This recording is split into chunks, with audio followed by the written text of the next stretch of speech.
vururam asarla işləyirsən, sənə vururam asarla işləyirsən. Yoxlamışam atanla işləyirsən, yoxlamışam atanla işləyirsən. Səni bilməyindən zul oynayırsan, hələ mala doysan mala doy deyirsən.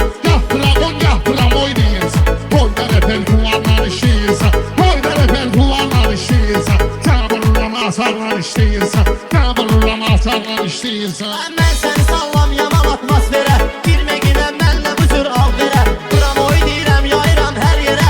Sən də bu papliyarla işləyirsən, sən də bu papliyarla işləyirsən. Yoxlamışam atanla işləyirsən. Ay popülər ehtiyat masallıda çox görürəm koydusan. Yaşat da gülsün ağasan bir bana. Bir qarınlıq naharla işləyirsən, bir qarınlıq naharla işləyirsən. Sənə vururam asarla işləyirsən. Ağıllısam orada dayanmayırsan, tez-tez gəlirsən və yubanmayırsan. Sən tək meyxanadan qazanmayırsan, qarnında gülbaharla işləyirsən.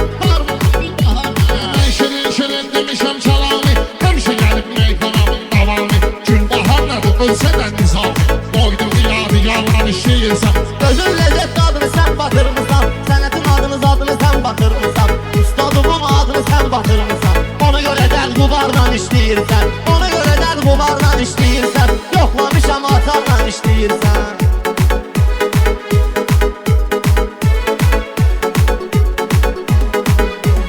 Meyxana meydanda qoyubdur izin, Rəşad həmişə deyibdir sözün düzü. O mənim ustadımdır, mən də fərqizim. Rəşad verən axarla işləyirsən, Rəşad verən axarla işləyirsən. Mən səni ilə eləyərəm meyxana, səni bu yaşdan yığaram mən cana. Haldə yazılmışsan irmana, kontellərdə xiyarla işləyirsən. Rast ki mənim xətrimi istəyirsən, inanmıram sözümdən inciyərsən. Gözləginə yonca bəliyərsən, eşitmişəm baharla işləyirsən.